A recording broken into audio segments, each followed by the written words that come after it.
Ayo, culture.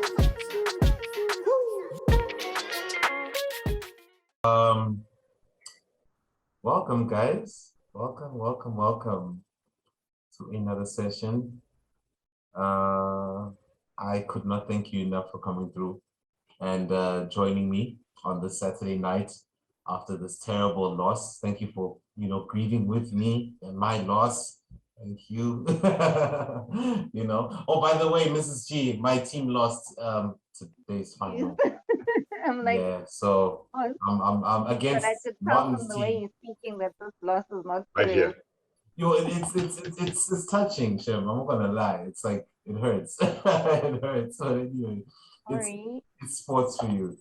But yeah, We should yeah, probably guys. do. Yeah.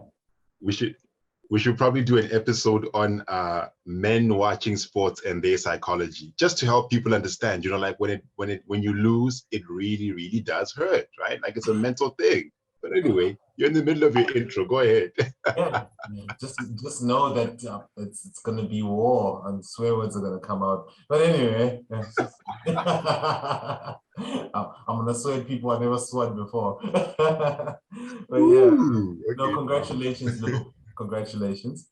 But yeah, guys, if you haven't already, kindly like and subscribe to the channel. And yeah, I hope you enjoy our topics for today. All right, guys, let's get to it. So today, guys, basically these topics that I brought up are basically just contextual type of things. It's just topics that I looked at through my Instagram as well. Not my Instagram that is hacked, but from my Instagram that is active on my other side. Yeah, so we're gonna get to it, and we're gonna, yeah, I think we just need to be dynamic in how we have this conversation. Don't be shy to express what you feel, and please feel free to chime in when need be. I'm not going to do an order, so I think whoever needs to start needs to start. Okay. So today's topic, let's go. Topic number one. We're going to talk about age, right? We're going to talk about age differences in dating. All right. So does age difference matter? All right. And if so, how much of a gap? And does it make a difference? I'm gonna say that again, just for clarity. Does age difference matter? And how much of a gap how much of a gap matters to you? And does it make a difference in that regard? All right, let's hear it. Well, I'll go first. I think it matters more when you're younger. I think like before the age of 25, it will have a bigger difference. Also, it depends on how wide the gap is. Like 5-year gap at 25, depending on the maturity levels and experience, may not be much. But if you're talking about like a 19-year-old and someone over 30, then or 21-year-old and someone way over 30, I think it can. But then again, it also depends on the life experience. So that's why I would say the younger you are, the more it probably makes a difference. Because your experiences are so vastly different. Like if you under 20 whatever or under 25, it's like how much you even know yourself. Have you experienced it all? I mean, it's all individual still, but yeah, I tend to think if you're like 27 and under, I think it has a bigger difference, or like under 25. Whereas if you're 30, a bigger gap isn't as big of a problem. Okay. I think one thing's for sure, society, no matter what the two people in the relationship think, the first thing that I think of is society will have its takes on the age gap, and they will give different kinds of opinions, whether they are in favor, but most probably not in the favor of the of the couple that are, you know, in a relationship, and, you know, say the man is, you know, 10 years older than the woman, especially if, as Chloe says, the 10 years go below the age of 25, or they go below the age of 19. It's actually very interesting. There's been a story over the previous months. It's in the USA, of a pastor, well in his 50s or 60s, I think, who recently got married to a 19-year-old. And the church has had its problems with it. You know, elders and even other congregants of other churches had issues with it. But the couple, including the 19-year-old girl, came out and said, "Hey, nothing wrong with this. This is my husband, whom I have chosen. I'm completely fine with it." And that's end of discussion. And so, does it matter? It does, but maybe it only matters to the extent, you know, which you allow it to matter, if you're the two people in a relationship. At the same time, I question, how much do you know at 19? How much do you know if you're 20 or even below the age of 25, whether you're a boy or a girl, enough to say, hey, this doesn't matter, I choose this person. Like, will you still choose this person 10 years later? You know, so maybe it matters. Perhaps it does from the two couples' perspective. But society will 100% always find this topic controversial. Okay. Mrs. G? Wow. Yeah, I think I agree with basically Martin and Chloe. It's Chloe, right? Yes. Yeah, I think it, once you're over a certain age, in your mid 20s or so, I think it's okay, it's acceptable. I think it just comes down to if you connect with a person, like if you understand the person, and if it's all about just the connection. I don't even think it's, basically my answer is that age doesn't really matter once you've passed a certain age. Yes, if you're still 18, 19, 20, early 20s, yes, it's questionable. Like Martin said, what do you know? What's your life experience? It makes it very questionable. But I think after a certain age, probably your mid 20s, 25 upwards, then I don't think it really matters that much, as long as you pretty much on the same page and you attracted to one another. I think also society will play that role of that game of, are they really together because they want to be with each other? Is it a financial thing? Is it a lust thing on the man's part? Is it a financial thing on the woman's part, you know? But I feel like after the age of 25, yeah, from 25 upwards, age ain't nothing but a number. And I'm glad that you... There's an interesting... Go on, Martin, go on. Oh, all right. Yeah, I was about to say as well, there's also an interesting factor, I guess, to consider as far as asking yourself, does it really matter?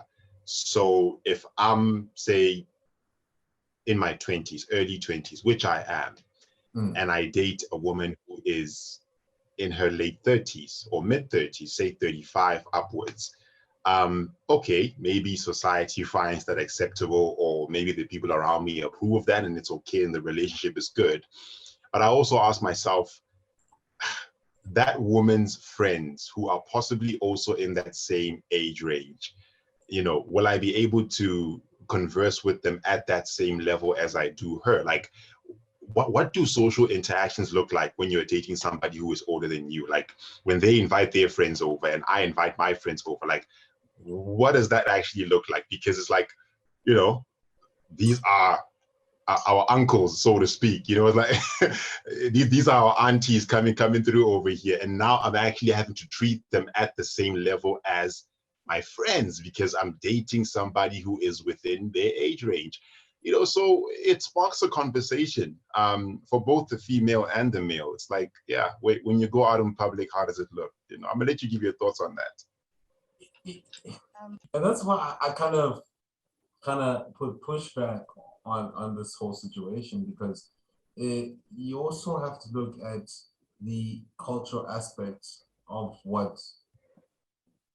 the whole situation as well, and backgrounds of either one person. You know, I think, you know, it would be a situation of where, you know, it's just that mutual understanding. I get the conversations, I get the aspects of the conversations that you've just noted, but I think it's just also the level of understanding and being aware at a certain point, because there are women who are 25 years old who are aware and are able to have very mature conversations, men and women alike. But at the same time, experience and background also matters as well. Those do play a role in some way, you know. So, you know, I think, you know, look at a 10, and I think that's a very, very understandable basis when we look at a 10-year gap between two individuals. You know, maybe it's kind of, it seems to be kind of, and maybe I might be wrong here. Maybe it could be easier if it was an older man and a younger woman as opposed to the other way around. But, you know, it depends on the individual at the end of the day. You know what I mean? It could be that that young individual understands, but he doesn't have that experience. Either one doesn't have experience of what either one is talking about. But I guess it comes to cooperation as well. You know, it comes to cooperation, it comes to understanding of individuals. Some, like I said, the cultural basis is different, because look at other countries out there in the world where young girls are getting married at the age of 13. They don't have that understanding or even have that time to live or to understand the elements or the essence of life, or even go through their innocence. So it's a really sad reality, you know. But when we're living in a world where we're somewhat privileged, and I say that with inverted commas, privileged to be in these spaces, you know, when we're looking at dating somebody who's older, somebody who's younger, I think it's just at the end of the day based on the individual, on the person, the upbringing, the standard. A woman should know, if she's a woman going to date an older man, she should understand what's going on. You understand? It's just how it is. Could be the other way Yeah. around. I don't know. That's neither here nor there. Okay. Anyone else want to touch on? Yeah, I think in different cultures, you know, it's viewed totally different. Like Asia compared to Europe, or Asia compared to, you know, more westernized African countries, or America. Like the views will be totally different. The attitudes towards marriage and what that is, or what that looks like, are totally different. And it is down to individuals, you know, but also, like, even coming from experience, like, even though you may think in your early 20s, or if you're like 18, 19, and it's obviously it's legal or whatever, like, Yeah. have you really asked the same questions about yourself and the life you want, that you would ask yourself maybe 5 years down, when you're like 23, 25 plus, when you're more ready and more intentionally, like, probably ready for a marriage? No, you wouldn't know all of the questions that you would want to ask yourself in retrospect. I mean, it's easy to say, you know, oh yeah, age is nothing but a number when you're younger, and, you know, great connection, whatever. But realistically, 10 years down the line, or like 7 years down the line, did you think of the question you would have at this point? The answers, I've got a question for you on I that would say one, though. probably no. But I've got a question for you on that one. Is that if this man, who's, let's say, 10 years older than you, is willing to provide the lifestyle or the life that, which his need be, a home, accessible income, he's able to have kids with you, he's able to look after your kids and provide you a happy home, would that matter at that time? Because at the end of the day, it's a matter of convenience, because you look at it, you might not even to a point even have to go and work. Does it matter at that point? I doubt. I don't think so.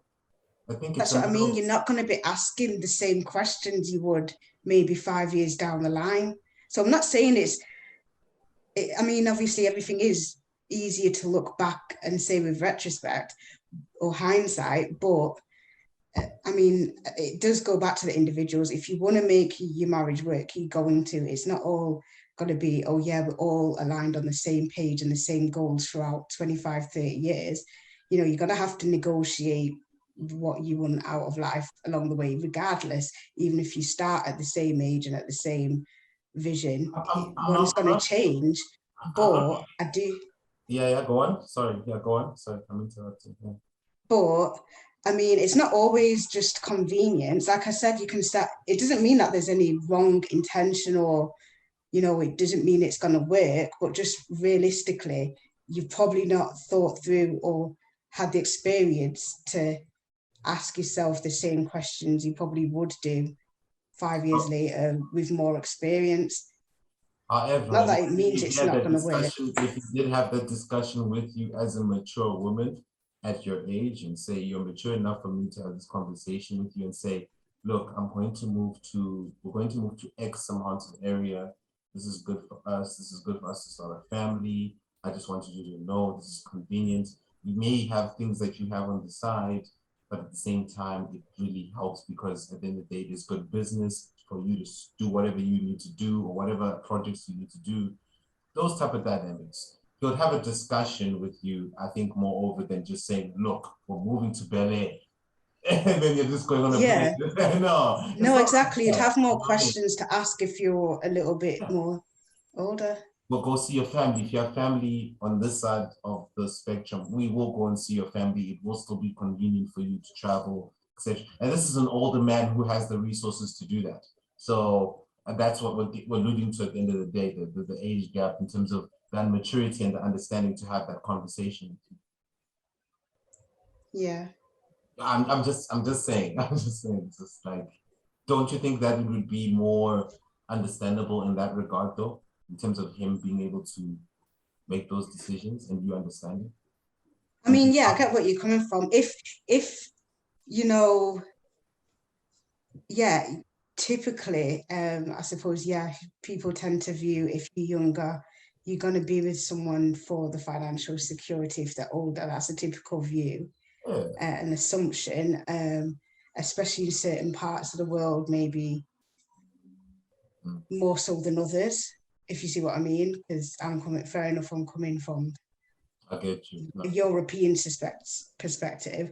So I guess that will probably play a bigger part in other parts of the world than it always does here. But yeah, you would have more discussions, you would have more input as a 25-year-old. I suppose the assumption often is that if you're younger, you're in it for this financial economic stability. Okay. So yeah, but I think overall, yeah, if you're a few years older, in your mid-20s or something, you'd have more input and more thoughts and questions to, you know, decisions in relation to like the life you're going to choose and the direction you're headed. Like, for example, like you're going to move to a different country or part of the country. All right. Yeah, I guess, yeah, definitely. Anyone else? Any thoughts about that one though? Like, cause yeah, go on. So I've been that person who I've always been attracted to men who are older than me, much older than me. I don't even know if there's a name for it. Like, you know, they have names for like all kinds of things. Olderness. But I've An olderness. You know what I mean? There's always It's not a names. word, so Yeah. just making up words since words are made up. Yeah, people keep making up phrases and names and things. Yeah. But yeah, I think I am that person. So like my husband is 15 years older than me. Okay. Wow. For me, it's not even a big age gap. It's a decent age gap. It's normal. It's like okay. Yeah. For me. Yeah. So I feel like it's gotten after a certain age, it really doesn't matter how old anybody is. It just comes down to how you two as a couple relate to each other. Yes, you get those instances where some people are with older people who now dictate because I'm the one who's older than you. I've got more life. Now we're looking at public figures. We're looking at influencers doing this. And there seems to be a double standard because we've got a male celebrity who was canceled for being in such scandals. And at the same time, everybody let that happen. But at the same, on the other end, excuse me, we see this happening through female influences, and it's allowed and it's rejoiced upon, where they are running around with married men. They are literally just doing their thing, and we're supposed to be okay with it. So that's what I wanted to get to in this conversation.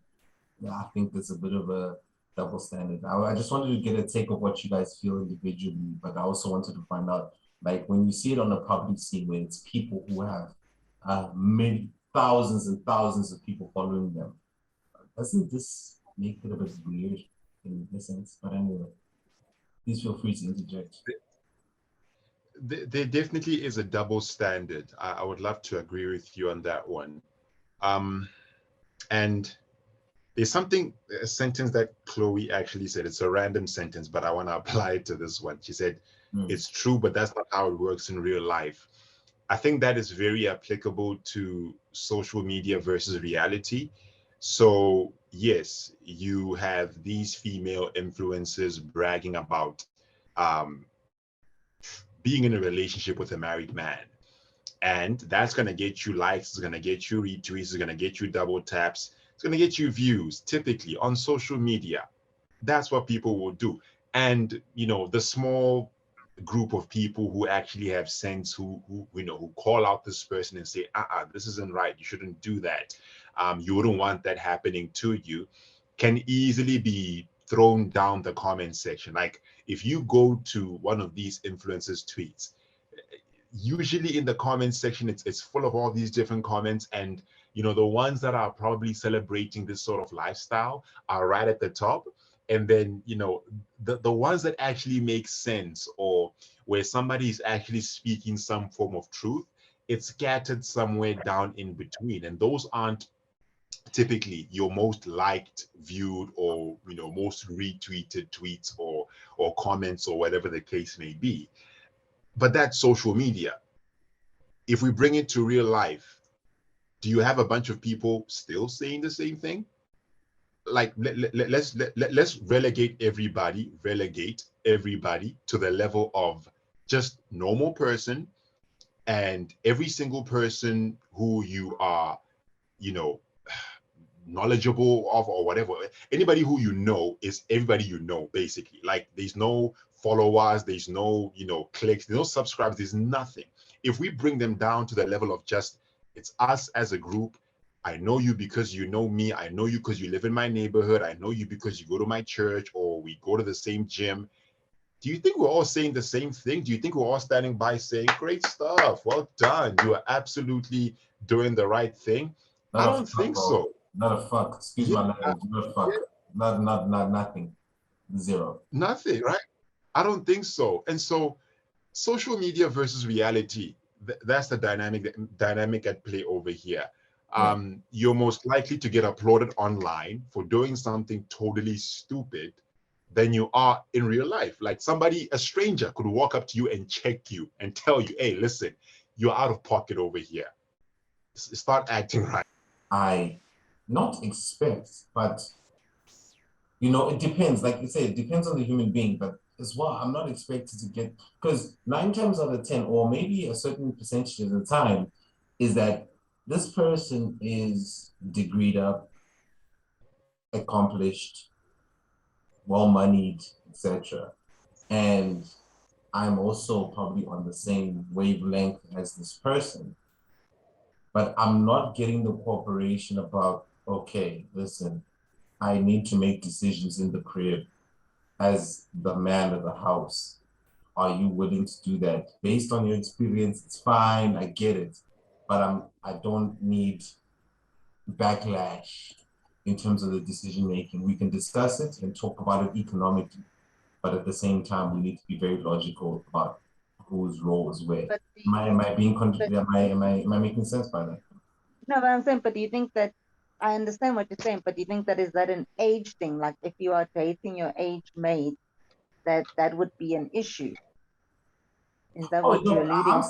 saying that truly. I'm probably more likely to get cooperation from a younger female, younger than me by probably about 5 years. So Then someone your own age. my own I age. kind of get where you're coming from. I mean, to put it Yeah. bluntly, you're trying to say, you're saying it's hard to teach an old dog new tricks, basically. To put it more bluntly, like, That's what I'm asking you know. him. So, I mean, it goes both Yeah. ways. I mean, it goes both ways for the man and for the woman, you know, because as a younger female, you'll be thinking of it, just may be in different aspects of the relationship. But you as a young female, as to an older man, you're more impressionable.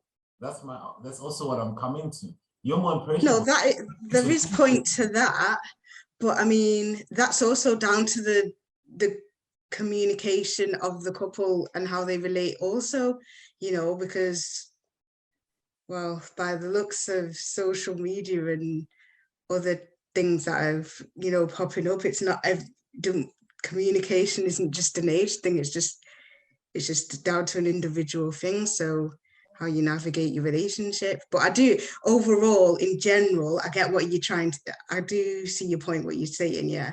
Okay. And like I said, but it goes for just as much as the guy's thinking that in certain aspects of the relationship, the girl has that also to consider, maybe, but like I said, maybe just in different parts of the relationship. So it goes both ways. Martin, I'm gonna jump to you because can I give you a crazy example? Yeah, go on. I'm thinking about it, but anyway, take Zoto Abantu, yeah, right? Zoto Abantu is dating these younger dudes. Do you think it's great? Yeah, she's living her best life. That's her business. It's fine. I don't have a problem with it. I'm just saying, is it logically, does it make sense that these guys that she appoints, especially in her position of power, to listen to this guy or whoever she's dating? No, she doesn't. She's got the bread. She doesn't have to listen to homeboy. He's a youngin. He's just there to give one thing, pleasure. That's it. Fulfill the need. So that's absolutely. So that's why I say, like, can we, and we know how Zoto Abantu is. It's all over the internet. Let's not talk like it's a new thing. So, no matter how much we try and get away from it, relationships are 360.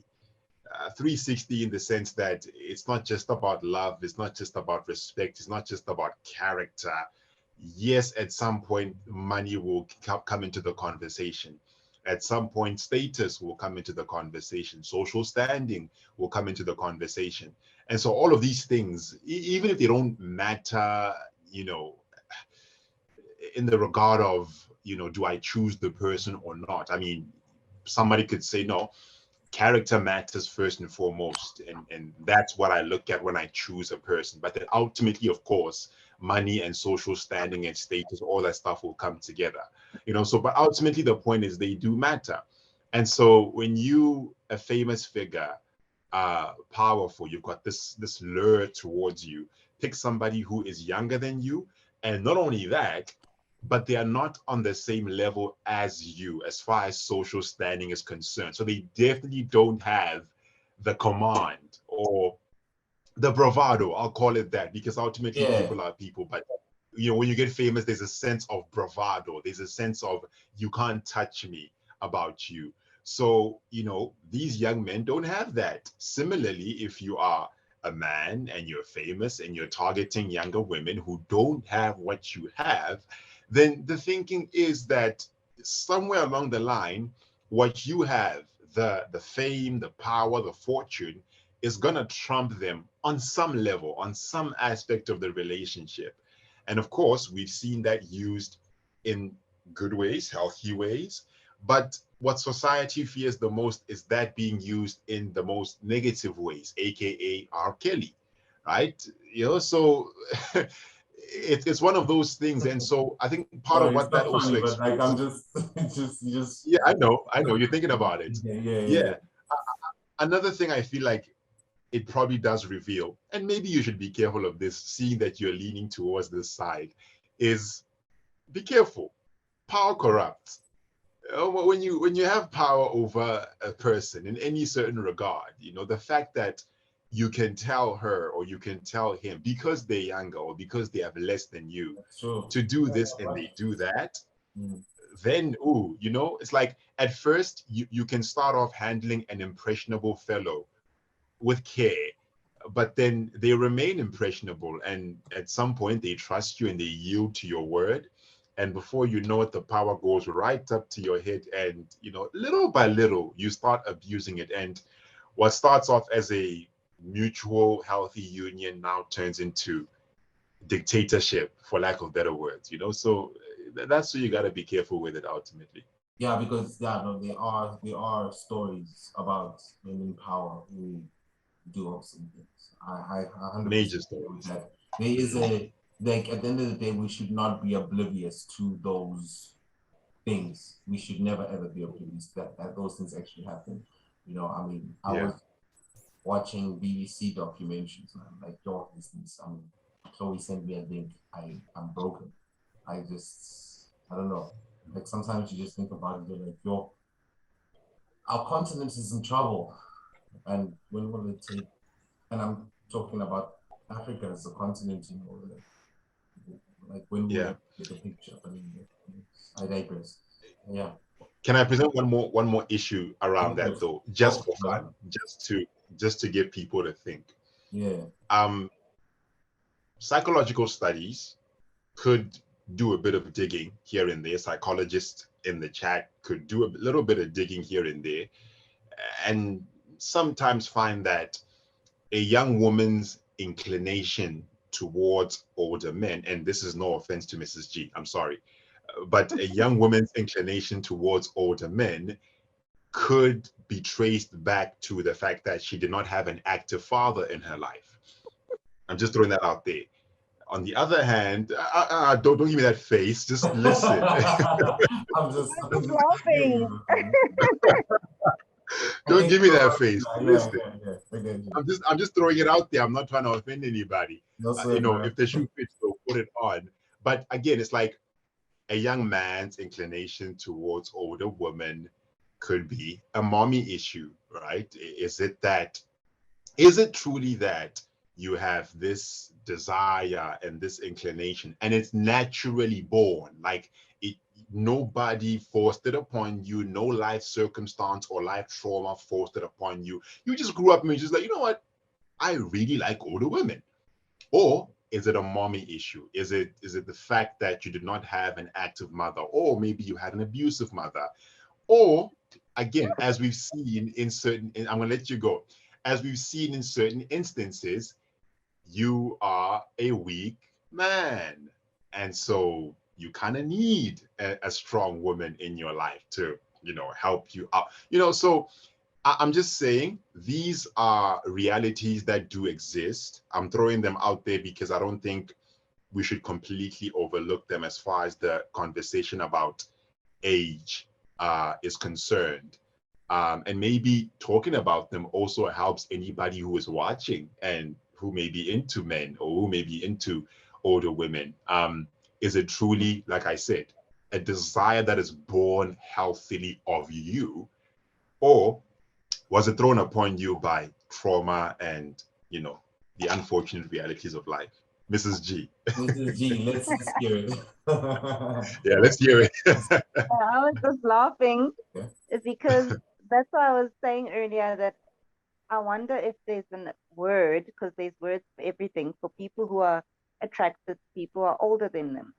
Because Yeah. I grew up in a very stable home with my mom and my dad, had a normal nuclear family life, so to put it. That's how I grew up. So I don't think I have any daddy issues. because my dad was always there, present. He was a father, like anybody, like a father should be. So no, I don't think so. I just feel like it was something that was within me. So, like for example, I've got my daughter. I had my daughter very young. Her father, at the time when I met him, I was also young, and he was already 6 years older than me. I was already in high school at the time, and he was 6 years older than me. So we were dating then. So I've never been, yeah, I can play around with guys my age, but in terms of like looking at relationships and settling down, I've never seen myself settling down with someone who's my age mate or even close to my age. Yeah. And that's always just been my preference. It's a personal preference. It's your preference, exactly. I was about to say that. It's your preference. Yeah. Yeah, even my mom's friend even said, "Oh, your problem is that you're just an old soul. So when you get with these old people, you just understand them and you guys just hit it off because you're just an old soul." You know, so even my father had a bit of pushback, but it didn't even last long. My mom didn't even say anything. Like the first guy who was like much older than me, I think he was like 28 years older than me. My mom was like, whatever, if he treats you well and you're happy, good for you. My dad took him a while, but sooner or later he got over it too. It just became normal. My parents got over it. The bottom line is that you are happy, he's happy, you guys make each other happy, and that's what matters. Okay. And then from there on, it's just been the way. Even with my husband now, it's like, okay, cool. We know how she rolls. There's no stories here. Fair enough. Fair enough. Any thoughts, anyone? I was about I mean, I yeah, get. no, go for it, go for it. You look at those. You do look at those psychological theories, and like, you know, I think they do have. Like, it does depend on the culture and what's normal in your background growing up. Because for some people, it would be regardless of whether the dad was there. It's just a norm to have probably an 8 to 10 year gap. You know, in some Asian cultures, I think Southern Asian cultures, they do recommend, and Chinese cultures, they do recommend, I think, a 7-year gap. Do you know what I mean? So different age gaps are perceived differently across the world. I think it's a mindset thing, really. So yeah, it is interesting to hear when you hear people, like Freudian theories like that, like the Oedipus complex and daddy issues and all the rest of it. But yeah, it's also cultural. Yeah, definitely also cultural, and that's why I go back to, and I'm glad that Martin brought this up, is that when we look at preferences, we'll always jump into the deeper depths of why that person is doing it. And like you said, is it not because maybe this person has daddy issues?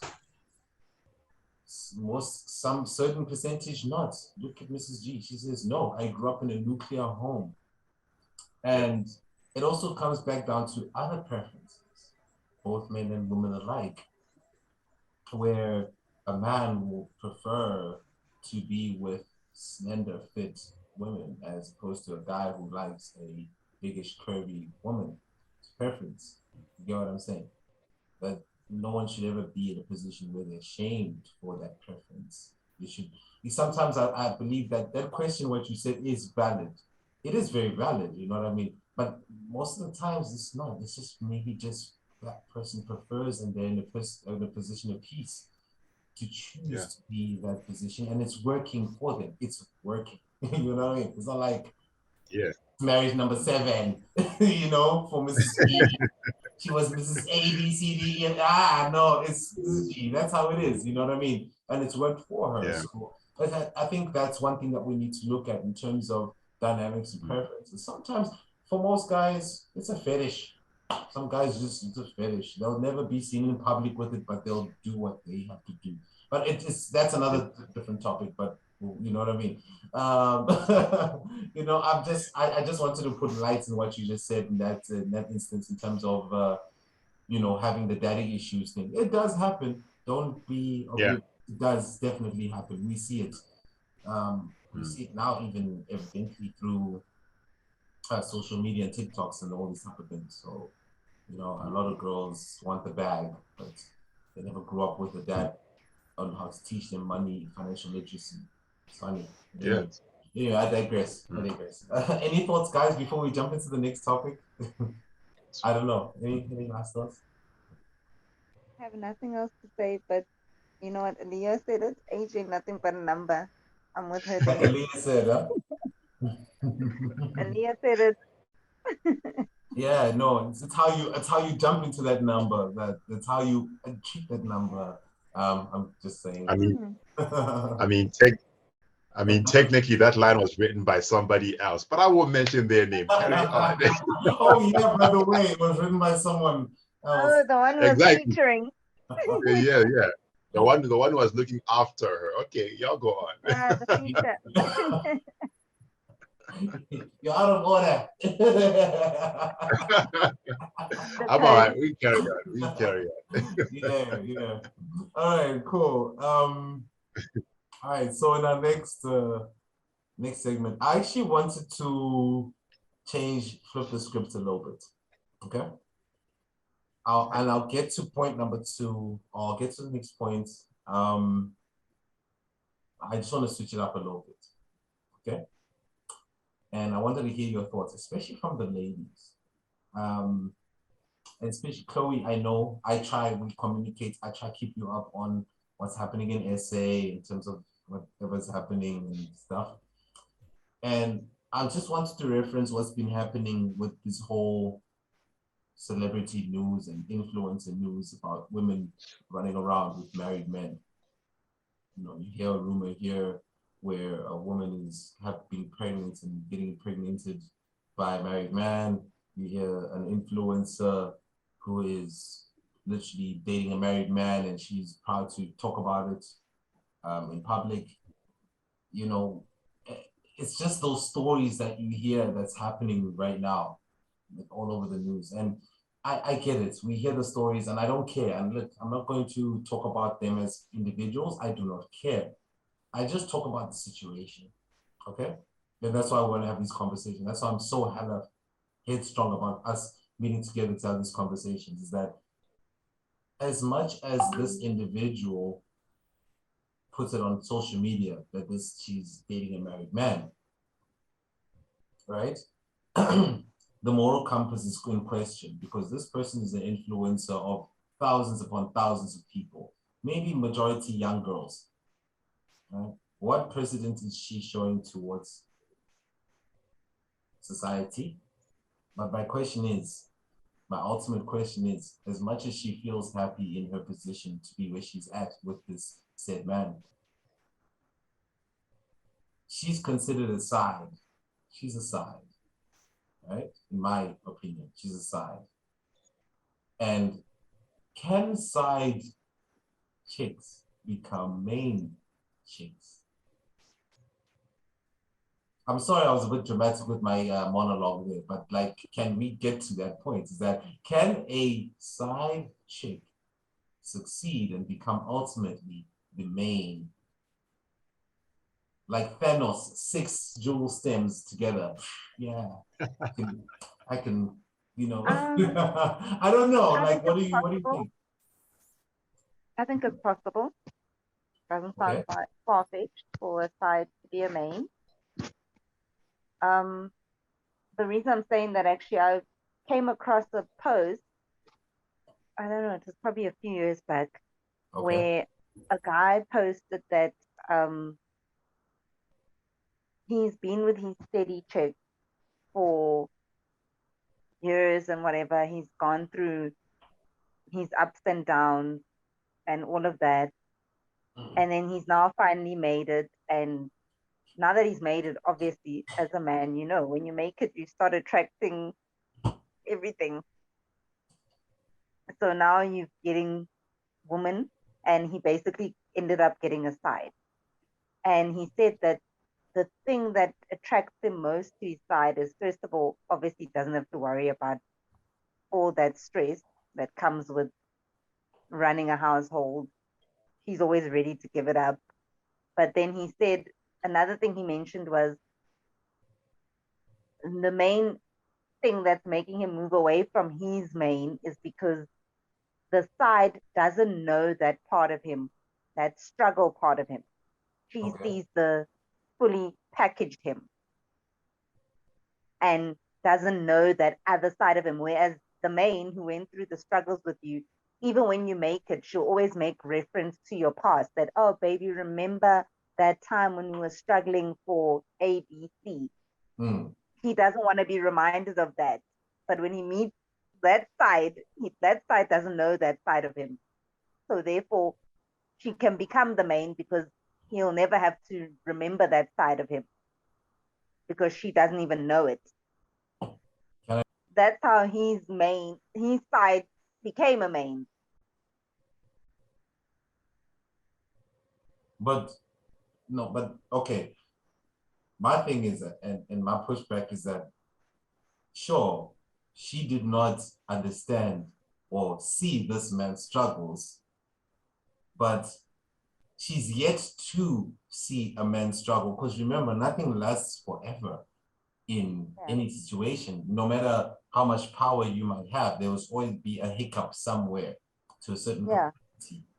And how is she able to comprehend those struggles with him if she's never experienced those with him before? How does that work? How does that make sense? But yes, I hear what you're saying, but I think what he means is that even when he has these future struggles, it won't be like when he started from the bottom. You know what I mean? He'll be having struggles, but when those struggles happen, he's at a higher level. It's not like when he was at the very bottom with his main, where he was like bottom struggling, hustling for every little thing. Now he's made it to a certain point. So even if things fall down, there's no way he's going to drop down all the way to that very bottom. He's going to drop down somewhere in the middle or wherever, but not as low as he was with the main chick. But my thing is that is she willing and able to comprehend that reality when it happens? Hey, that's between the two of them. Martin, what do you say, fam? Oh, We sorry. don't want to know. Sorry. Sorry. Yeah. Yeah. Yo, so first and foremost, I'm against infidelity. Let me just put it that way. First and foremost, I'm against infidelity. I don't think it's right. I think one of the biggest problems we do have in our society is something that is inherently good, but when it's taken to the extremes, it can become bad. It's the issue of my happiness matters first and foremost above all else, and I'm going to make sure that my happiness and my satisfaction and my comfort matters above all else.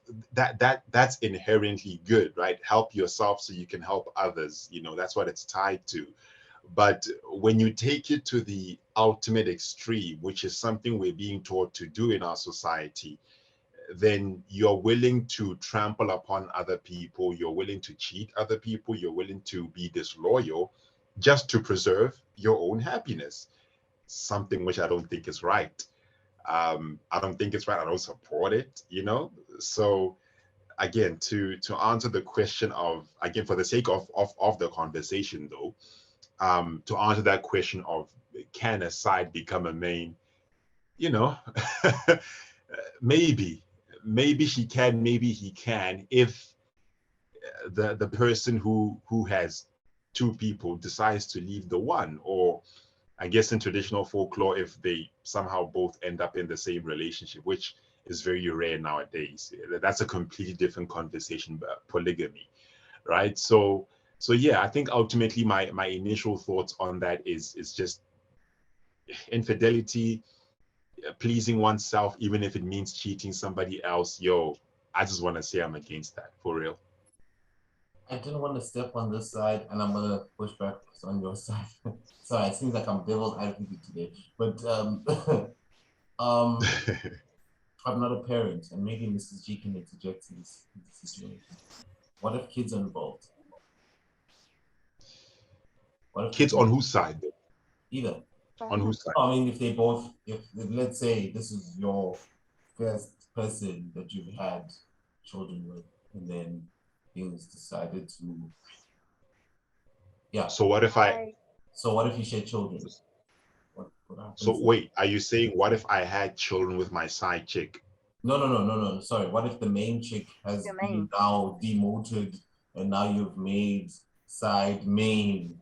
Am I making sense? Yeah. So if you've made the Yeah. side chick the main, but still with your main, kids are involved. What happens then? That's all I want to Then I know. again, honestly it's don't. go on. Sorry. I Go on, honestly Miss. don't see a problem. It really doesn't matter as long as like the kids are not exposed to that. Like if the kids meet the main as your new person and you've ended things with their mother, I don't actually see the problem. You know what I mean? I don't see what's the issue at hand. You have a child Yeah, with someone, your relationship ends. You can't be tied to someone for the rest of your life because you have a child with them. As long as, and even if the But kids nonetheless, find out you later, still have the same child. But nonetheless, you still have a child together. That's something that yeah. will So never separate. Is that you have a child together. which technically ties you to them for the rest of your life. Pretty much. Let me just throw that yes, in there. I don't but know. it Yeah. doesn't, yes, it does tie you to them for the rest of your life, but it doesn't dictate the rest of your life. Okay. No, of course. Yeah. Of course. Cool. Yeah. So again, I'll reference my own life. I've got a child. My husband has a child. As a couple, we don't have kids. So I'm a stepmother. He's a stepfather. We don't have kids. And we are blended like that. That's bad. We deal with each other's partners respectively and how we need to, or not at all, if it comes down to that. That's it. So I feel like even if your side upgraded to a main, as long as the kids actually have nothing to do with it, as long as that person treats your kids right, that's all you care about. Your kids have nothing to do with my kids have nothing to do with my relationship. I didn't My husband didn't marry my daughter and I didn't marry his son. We married each other. Interestingly, I've been in the position of child. Well, this person was not my dad, but they had played the role of stepfather, and so in my eyes, they were father anyway for the longest time. Um, so yeah, this person, I'm in this position where this person ends a relationship with my mom or vice versa, don't really know what happens. And then now it's kind of like, you're caught up in this position as a kid where, yeah, one of the parties is trying to move on, your mom is trying to move on, but you still recognize this person as your dad. And it's like, yes, to some degree, I completely agree with Mrs. G. It has nothing to do with the kids, but it really does though. For as long as they're conscious and they can think, even when the next person treats them well, like it really does have a bearing. It really does have an impact, because I remember for the longest time struggling to just move on, because I mean, relationships we can enter and move on from. You can enter a romantic relationship, you can move on from a romantic relationship, you can start a friendship today, you can end it tomorrow. But especially as a child, parental relationships are not the type of stuff you just move on from. Right. So I don't just move from seeing this guy as my dad today and then tomorrow, oh, I have a new dad. That's not easy. That's not even healthy if you It's not really think normal, about man. it. Not normal. Yes, it's not normal. Like, okay, today Martin's my dad, tomorrow Alfred's my dad. Like, yo, how how does that Can I actually actually work? even add on Right? to what you're saying? God. Yeah, I hear what you're saying as well, that obviously you can't just nuclear family. So sometimes your own parents, we're not even talking about sides and what and steps and any of that. Your own parents will have issues. And as children, you're there, and children get torn in the middle. It's something that I learned. So my parents, both my parents are late, but they were married for like 36 years together. And I learned that you can't even start picking sides. You need to teach kids that, yes, this is your dad, this is your mom, this is whoever, but you need to also separate yourself from that relationship because that relationship has nothing to do with you.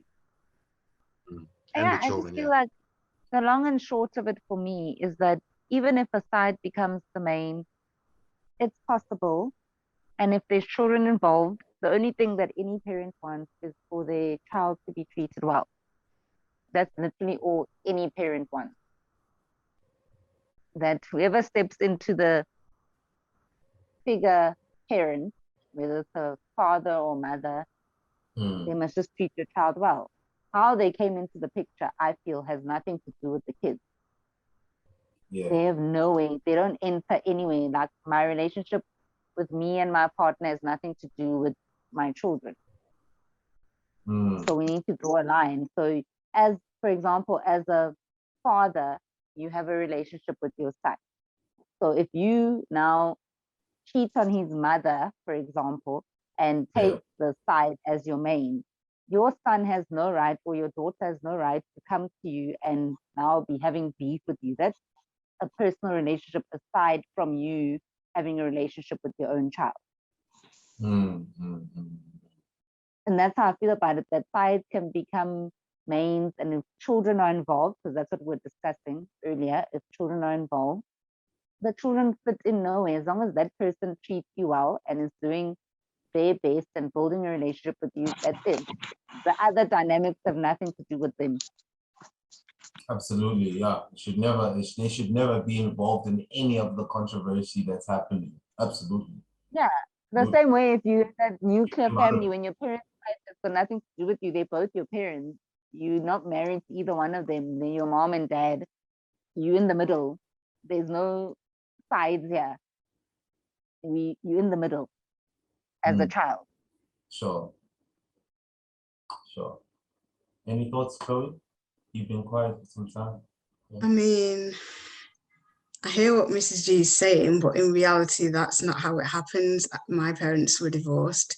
It wasn't anything scandalous because of infidelity, although I have friends or, cousins friends that was the situation. I mean, the children's feelings towards a separation are going to vary according to the age and how much they're able to understand and how scandalous the separation was, I mean, so that, it's nice to say that it doesn't or it shouldn't affect the relationship between parent and child, but that is not how it works in reality, ever, hardly, unless they were not old enough to understand.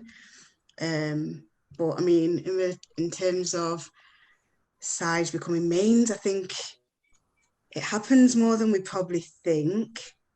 If you ask some people that they're the second wife, behind in certain conversations, they'll be like, actually, I met her when I was actually still married, you know what I mean? Or, or maybe in another relationship. So, I mean, it happens.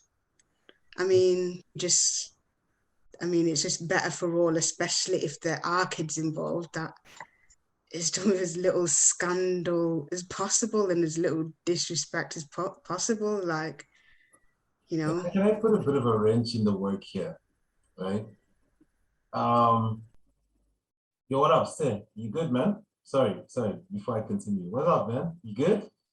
You just I'm woke good up. and you, brother. It's Sorry for Saturday, the man. delay. It's not Friday. It's Saturday. Okay. I was working today. I was That's working no, over no, hours. man. No, thanks for joining, fam. Thanks for joining. So let's put a wrench in the work where, and this is what I wanted to also allude to, is that we look at the double standards, and the reason why I brought up this topic in reference to what I have seen. Apologies for being late, first of all, everybody. But yeah, I think I picked up very quickly on what the conversation and the topic is about. If I can just add my stompy which would be my 2 cents. Having moved to Europe, to London, and listening to what you guys are speaking about from a back home kind of perspective, he did exactly what you guys were speaking about as I walked in terms of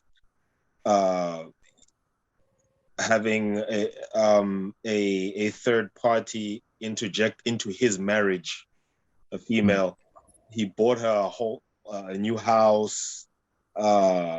He just had a new kid with her, and that time he's been with the wife since when I was a kid. I'm 34 now, and I've known this man and his wife to be together since I was born, and now he just had a new kid with a new third party, and the wife was just like, no, and he was like, well, I'm the one with the money, I'm the baller, I'm the head of the house, and I'm saying that I want a child and a second wife, and she couldn't do nothing about it.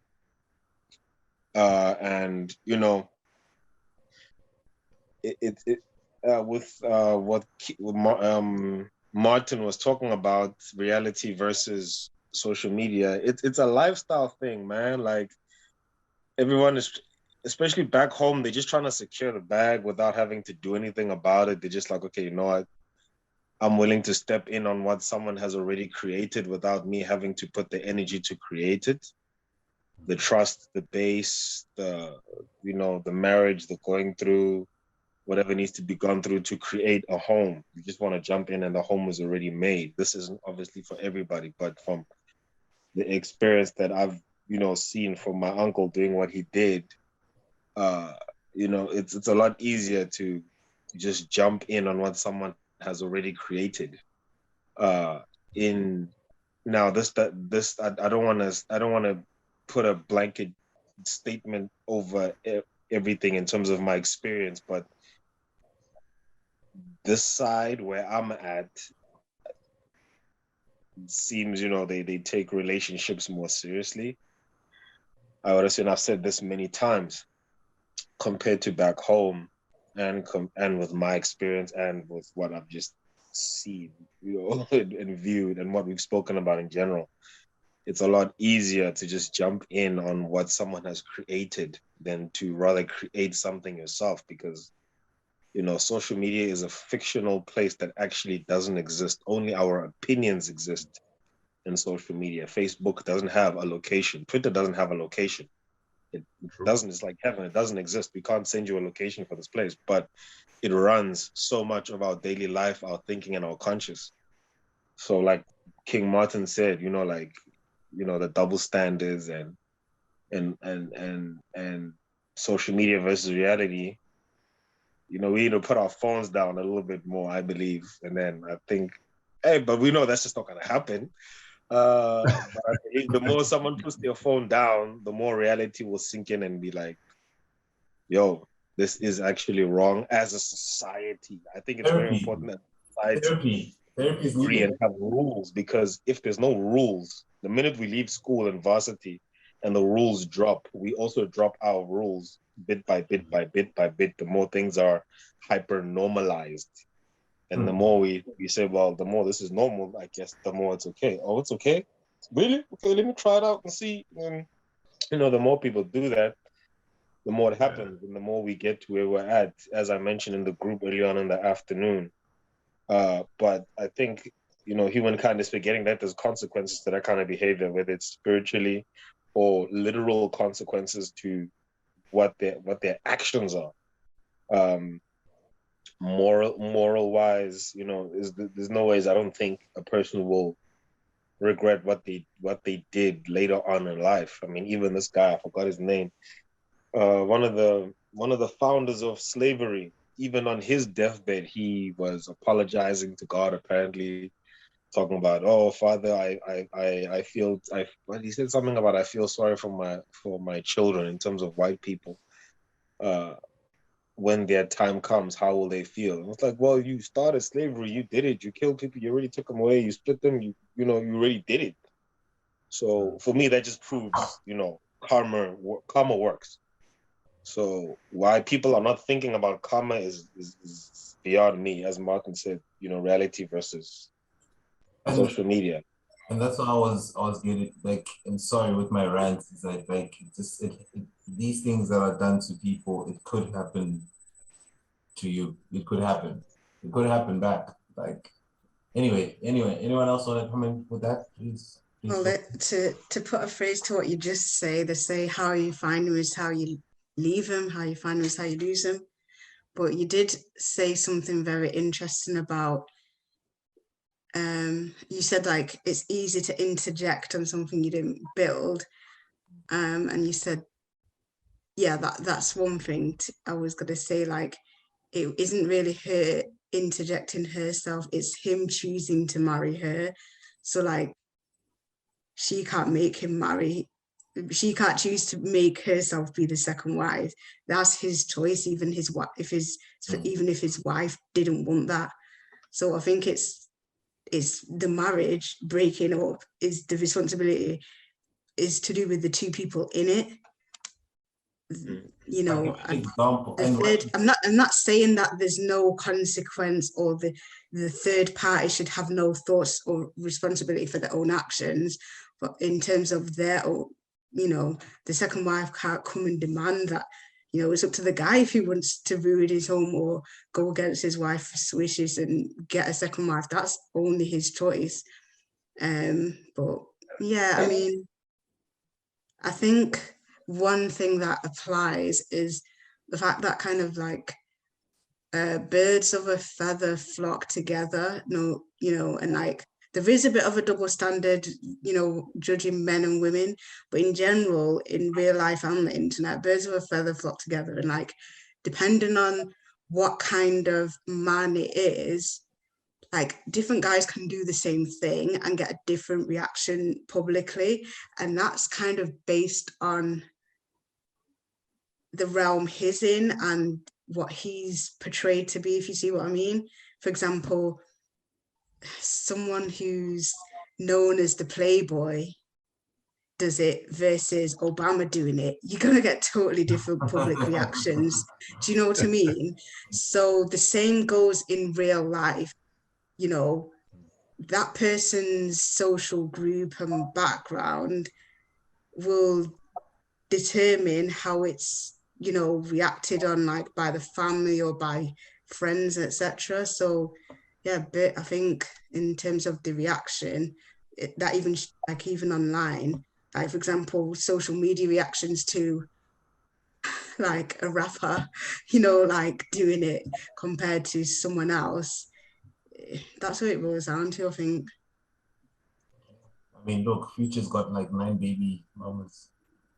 Yeah, I've thought of Future when I was saying social media, but yeah, do you know what I mean? It's gonna come down to like what, yeah, birds of a feather flock together in terms of like public reaction and judgment and that kind of stuff. And I guess even down to the likelihood of it happen. Like if you marry someone who's got several married friends who take their relationships relatively serious, they're not going to be encouraged on a night out to do that. They're going to at least maybe be somewhat discouraged or like, are you sure? You know what I mean?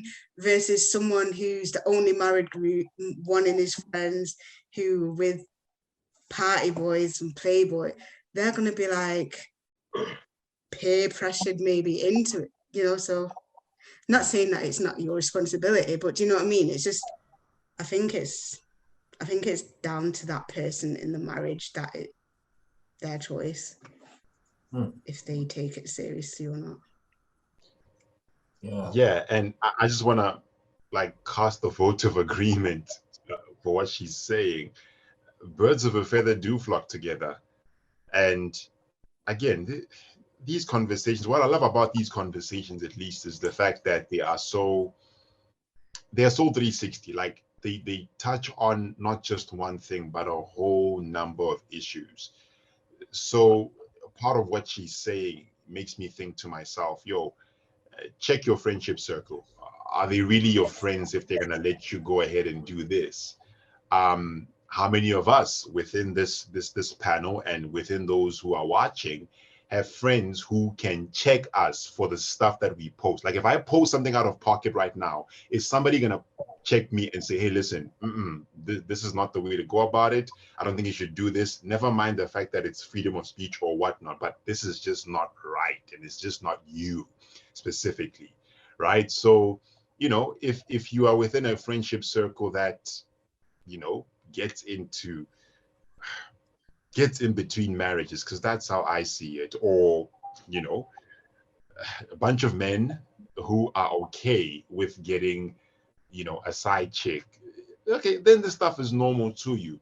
But I doubt it's very normal, or I doubt that you last in a friendship circle where you have people that can actually check you, whether it's based on morality or it's based on principles or beliefs, whatever it's based on. But if there is some form of disagreeability, if that's a word, within your group, and you don't have a bunch of yes men and yes women, then some things are harder to do, let's admit. Yeah, because at the end of the day, if those people were your friends, they would never record you doing what they have to do and put it on Twitter.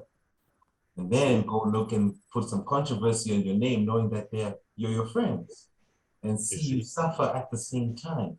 That's the thing that you have to distinguish. It's like, yo, this was posted. Like majority of these celebrities, they look at majority of the time, excuse me, is that they post these things on Twitter and it's by people in their circles. I'm like, what are you doing with those people? If I see Stembiso or Mrs. G wilding out, the last thing I'm doing, and this is just me, I'm not recording it. I'm like, yo, let's get out of here. Let's get out of Dodge, bro, before this shit gets worse. You're lucky nobody ain't recording this shit. Let's get out of here. You get what I'm saying? That's me. I call it Twitter, likes, views. Those are not friends. Man, those are vultures waiting for you to die to wait for the next best thing to come up. Anyway. Or as I love to put it, this is my favorite definition of it. Those are your associates. They're not your friends. Associates are people you have something in common with. You know, friends can go with them even if you don't have stuff in common. Even if we disagree, we can still be friends. But if we have to have every single thing in common and we have to agree on everything, then bro, we're associates, right? We just have something in common. But the minute you remove that commonhood, that's when it gets exposed, and you know that there's no friendship. That's where I stopped saying certain people are friends. I'd rather say they're acquaintances. Acquaintances, exactly. I would say, look, oh, is he a friend? No, it's an acquaintance of mine. No longer. I stopped that after 30. I stopped that, and I was like, no, I'm not gonna. My homie here on the stream or on the cast is my friend. He knows me. You know what I mean? Other people who know me, but I see them are acquaintances. That's how I work. So I learned that concept very, very, very early, man.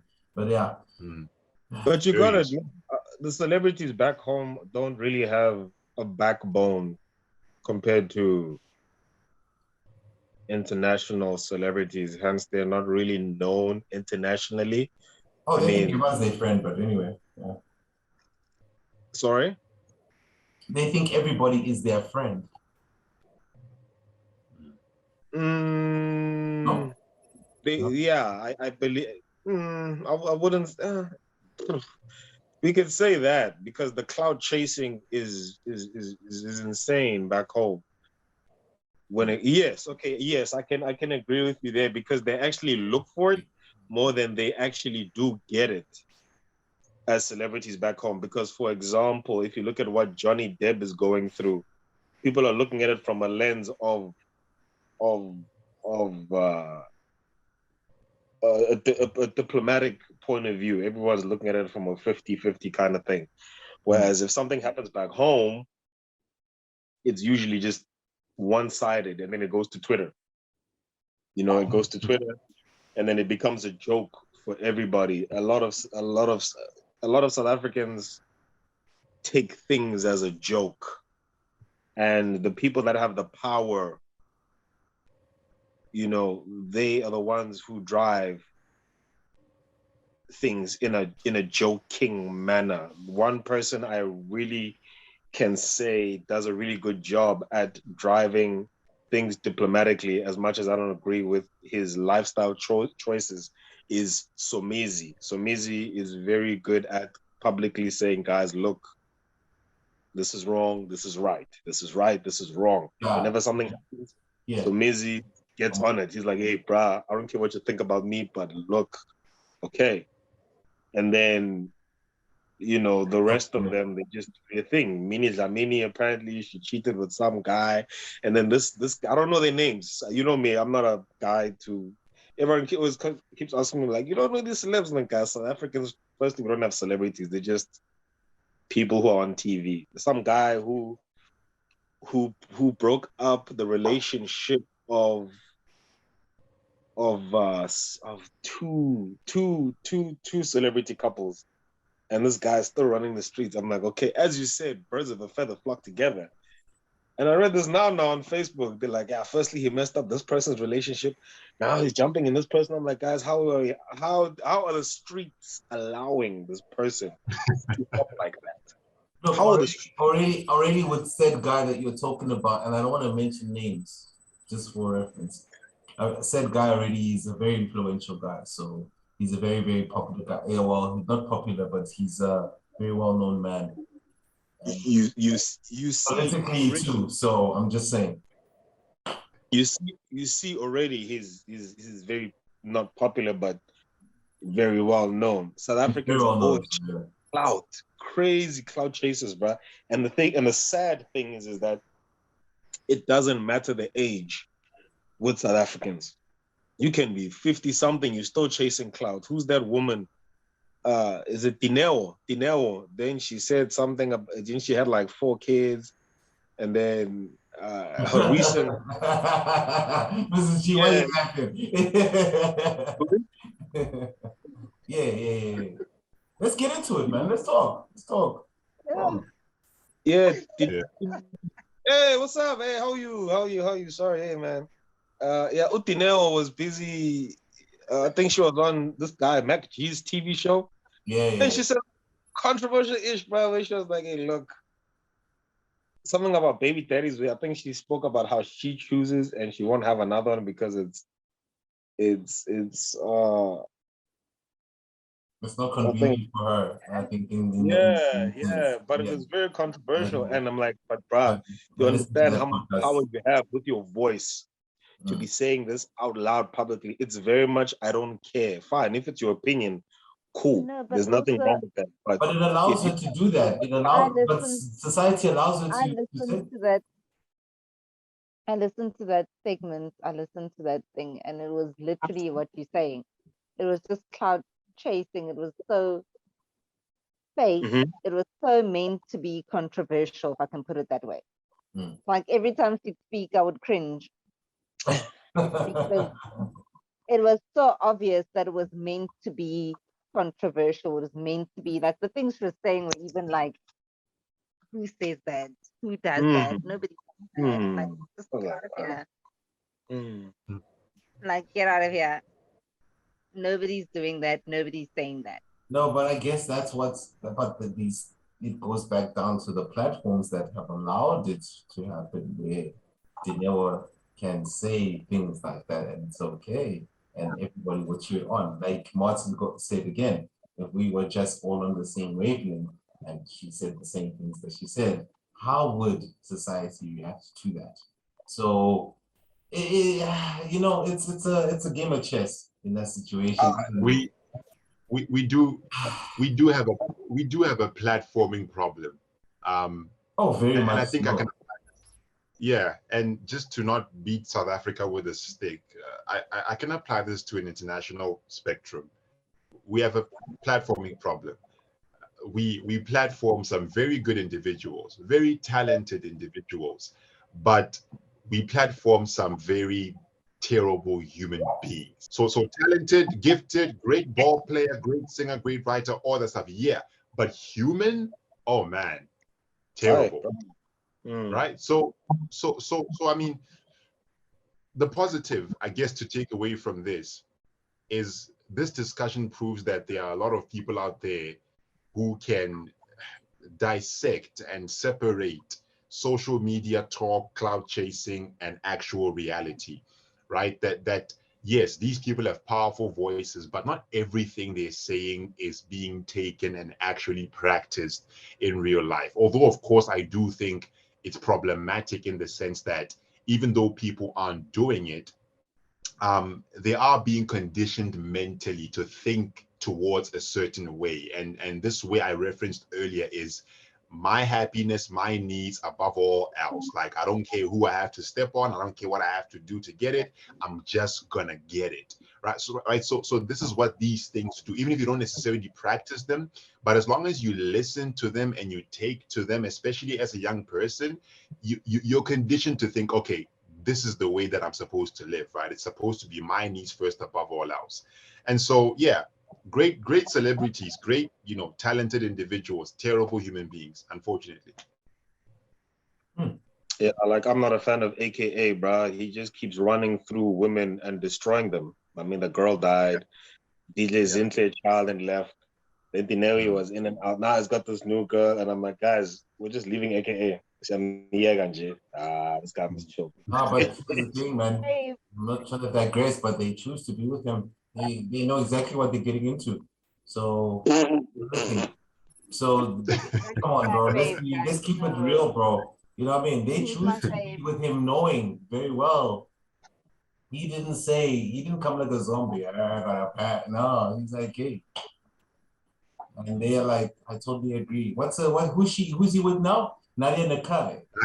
Nadia Nakai, yeah. Yeah. So it's cool, man. She's alright. She's good. She knows what she's in for. She knows what she's up to.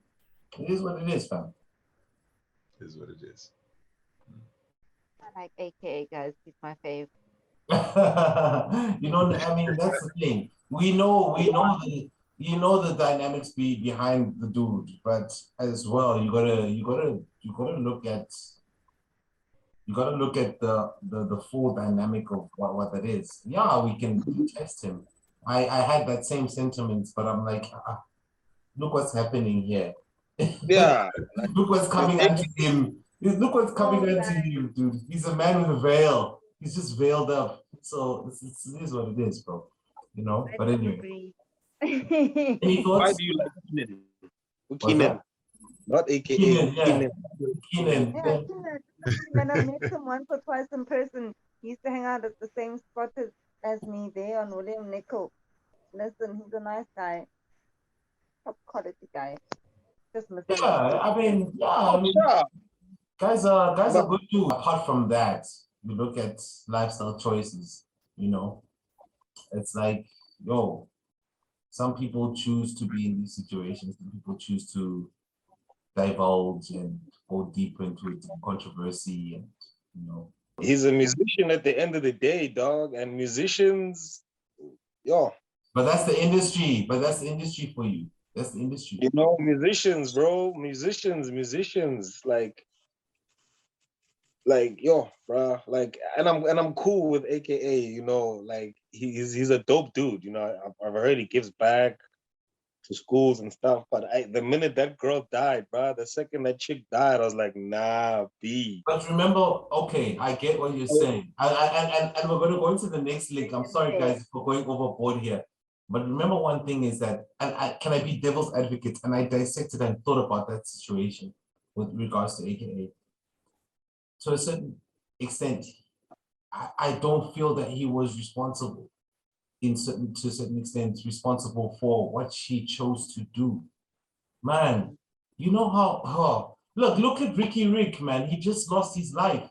You know how hard it is. I was talking to Chi the other day. I'm like, you know how hard it is to go through a situation where you have to, I can only imagine, to take your own life. It must be a difficult decision to make. It's not just I'm sorry, I can only talk about it in my head. You know what I mean?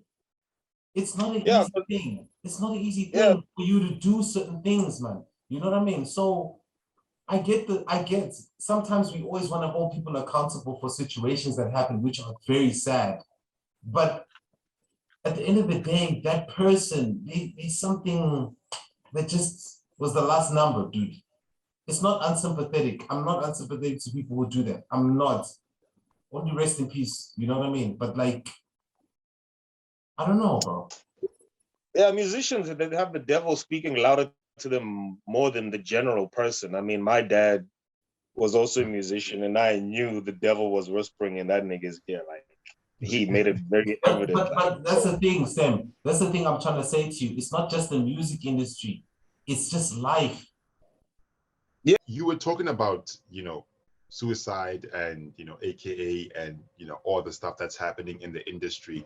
And I do agree that part of it does, not part of it, but yeah, a lot of it does actually happen in real life, like outside of lights, camera, action. People are unfortunately committing suicide and, for all these different reasons, even in the midst of their success, even in the midst of the general person would ask, why would this person commit suicide when they seem to have every single thing they need materially, or they seem to be projecting this happy face or this happy life, right? It actually does happen. I want to present like a reason or part of the reason why that is. And it goes back to what I said about us platforming worldwide. Great celebrities, great gifted people, but terrible human beings at the same time. One of the reasons why we do that, and it's unfortunate because,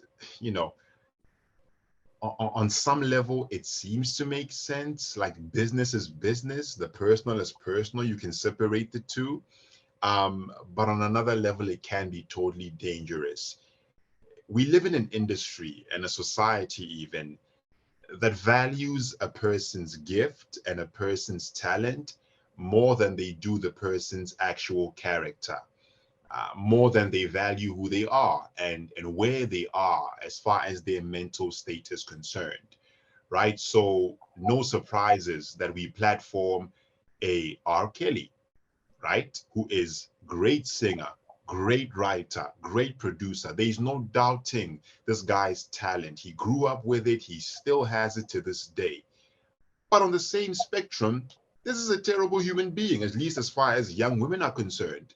And you saw the results of continuously platforming this guy. You saw the results of being a part of his entourage, being a part of his security, and thinking, his talent matters more though, because that's what pays the bills. Like, if I tell on him, I'm going to lose my job, right? If I tell on him, that's going to affect sales, right? So you saw the results, years and years of results of turning a blind eye just because of the man's gift. And there are countless other stories as well where, people have turned a blind eye because, well, the person's gifted, the person's my boss, or the person has this or that, both in celebrity, in the celebrity hemisphere and in real life.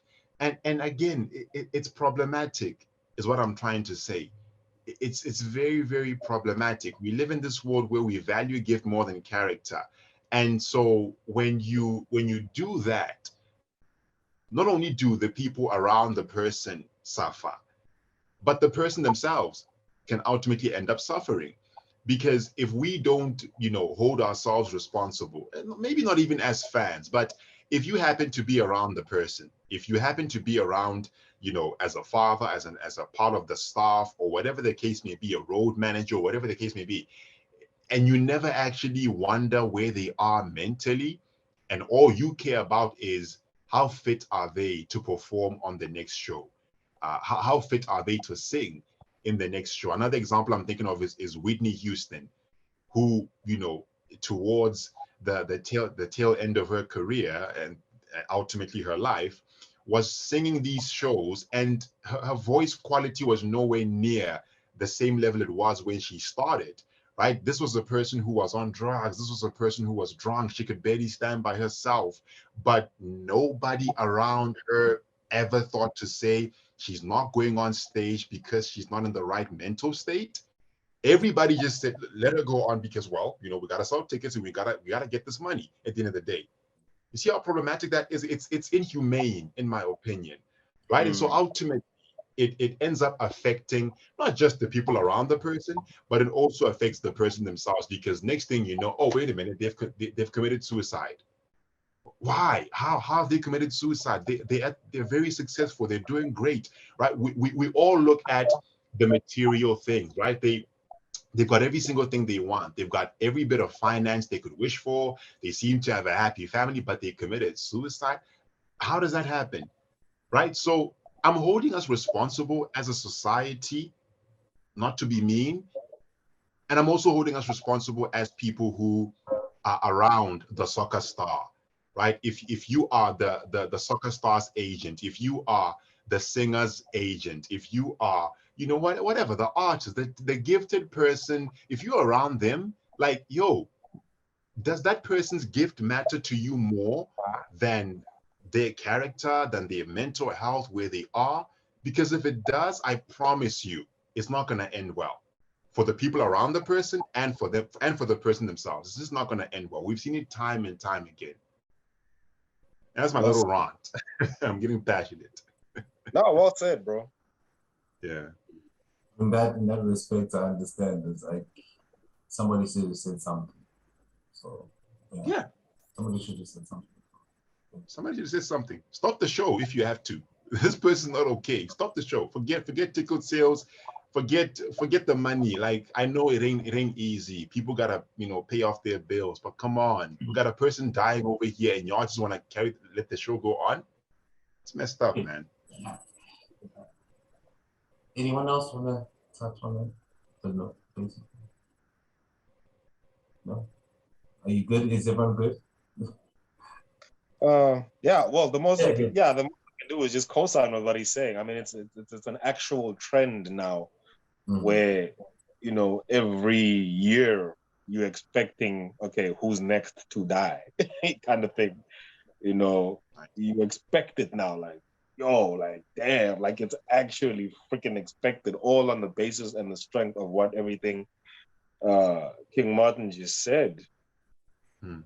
To the T, in fact, to the T. Again, as like he said, it's countless. I mean, because again, there wasn't social media as strongly available as it was in the past. The Whitney Houstons were just, oh my gosh. Now it's like, okay, Mac Miller, freaking, who's that other guy? Not Uzi Vert, that other one who passed away that Ben likes. Juice WRLD. Juice WRLD. Yeah. Like, especially these young rap artists, bro. These guys speak about suicide like crazy. Oh yeah. And the suicide rate has flipped now. There's more young people dying than old people, which is just insane to me. That for me, that's just mind-boggling. Like, wait.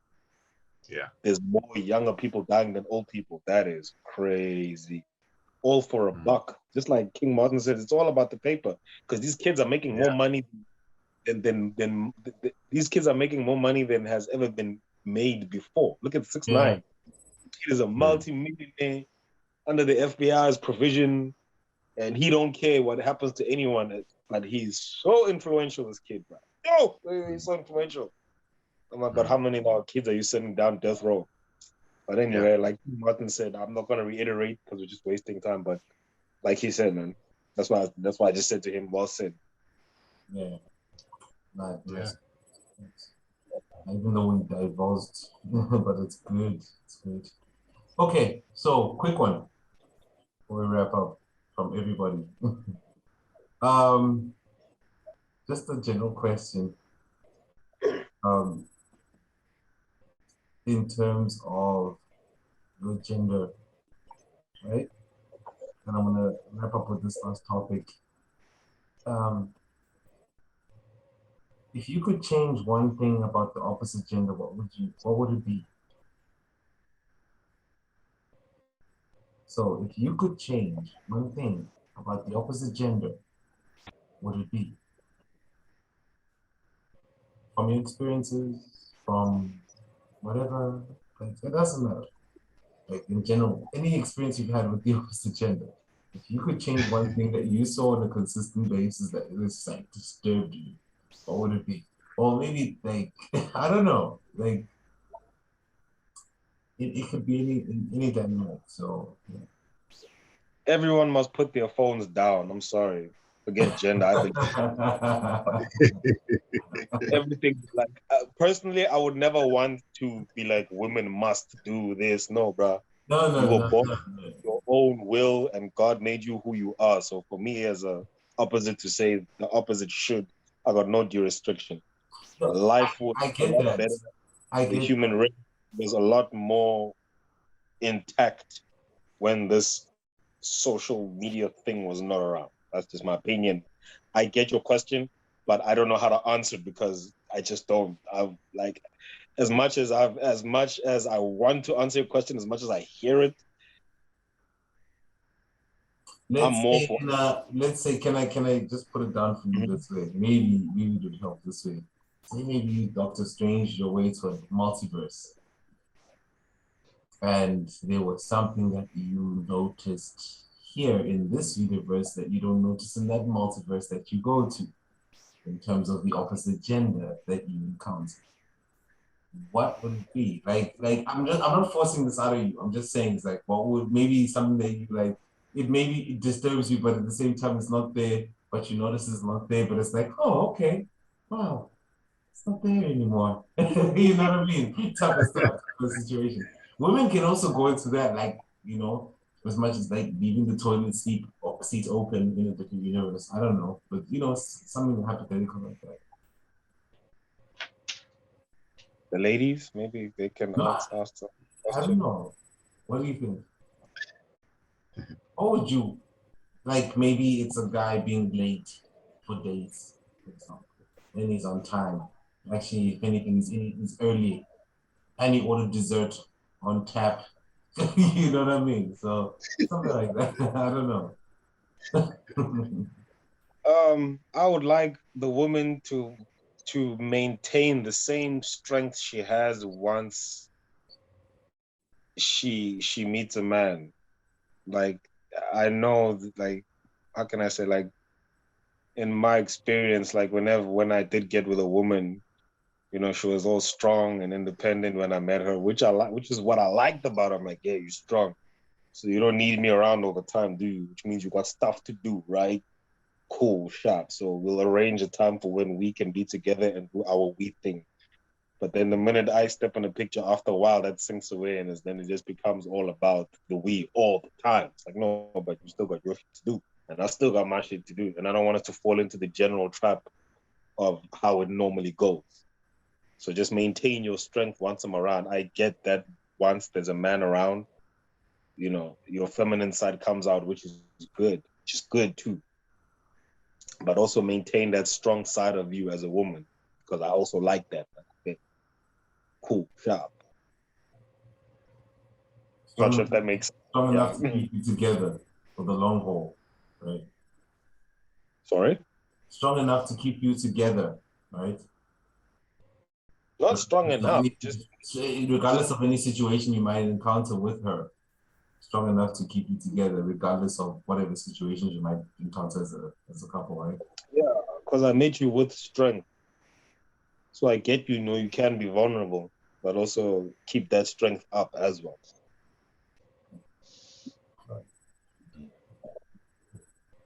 Anyone else?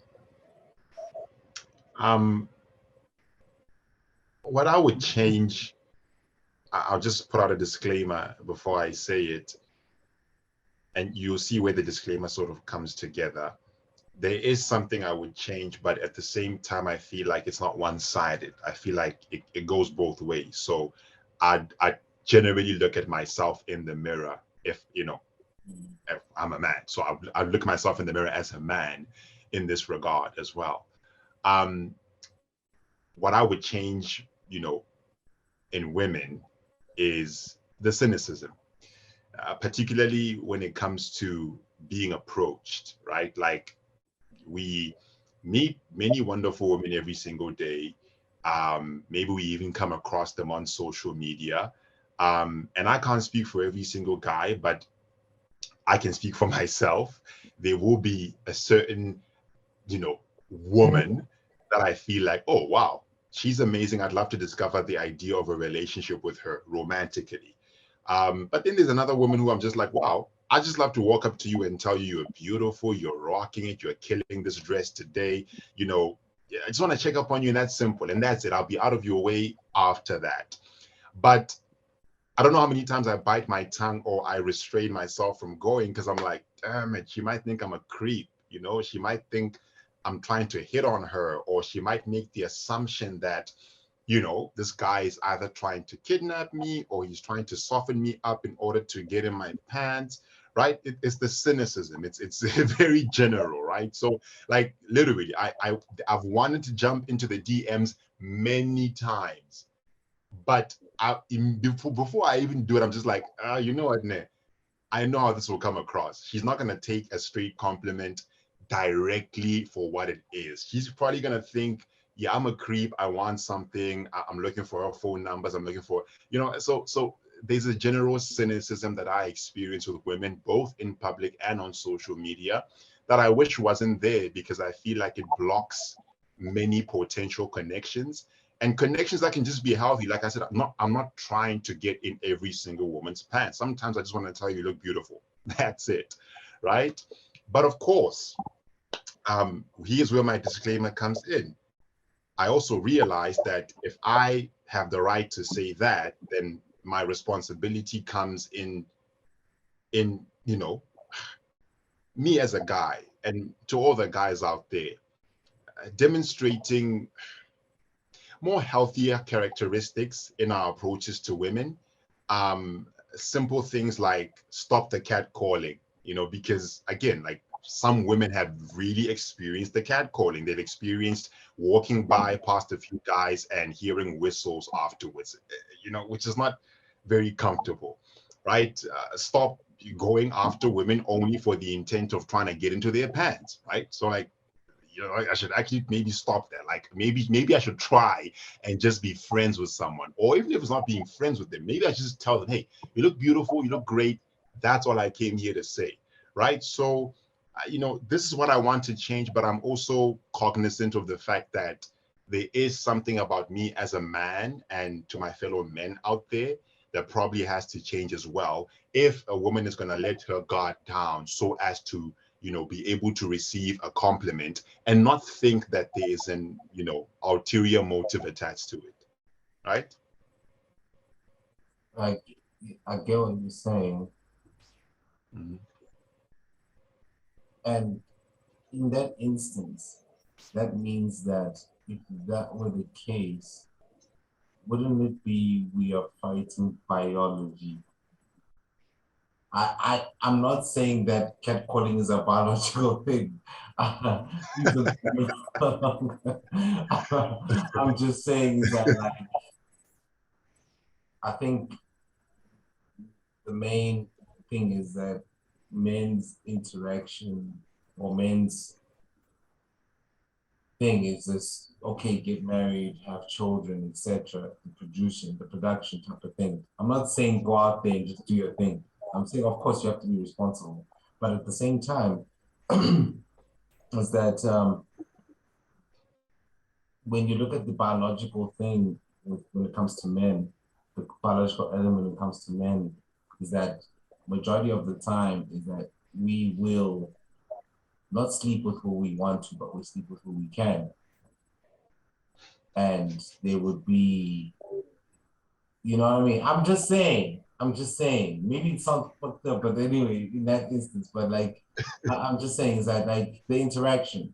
I'm not saying that go be a hoe, and of course, men need to be conscious of who they sleep with. Please be conscious, guys. Please. But I'm just in that instance, you know what I mean? I don't know. Maybe I'm going off on not making sense, but No, I don't think you're going. you're kind of fighting biology in that instance, though, because you'd have to change the whole biology of men if that were possible.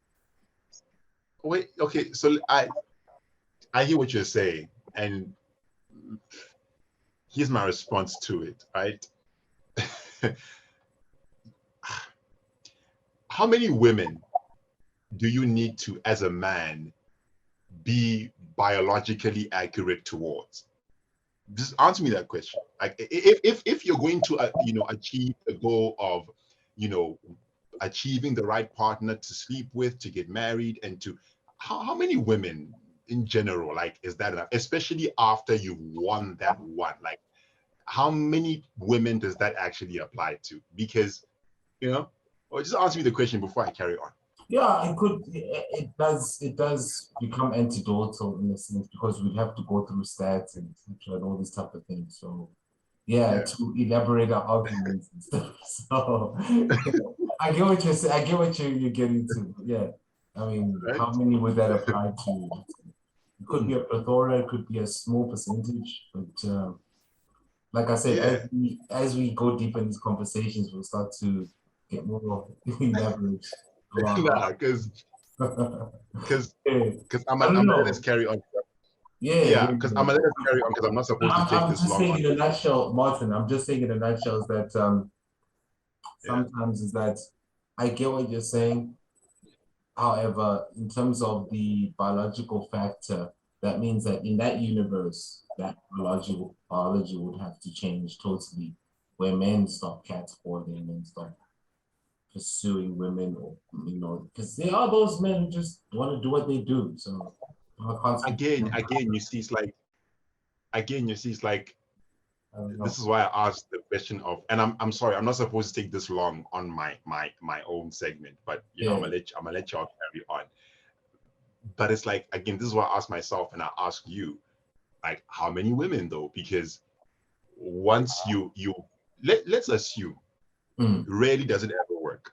Okay. Let's assume your catcalling actually gets you what you want. Rarely does it ever work. That's just like, to let y'all know, right? But let's assume, for argument's sake, that you actually get that she actually stops and she looks at you and she, gives you what you want, numbers, all that stuff, and you end up getting her exactly where you want her, marriage, girlfriend status, and everything.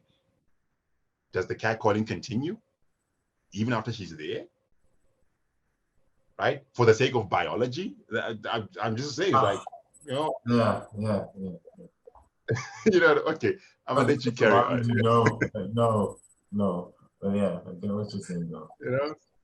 Yeah, that's all right. I get what you're saying. I get what you should continue. But anyway, anyone else? Wow.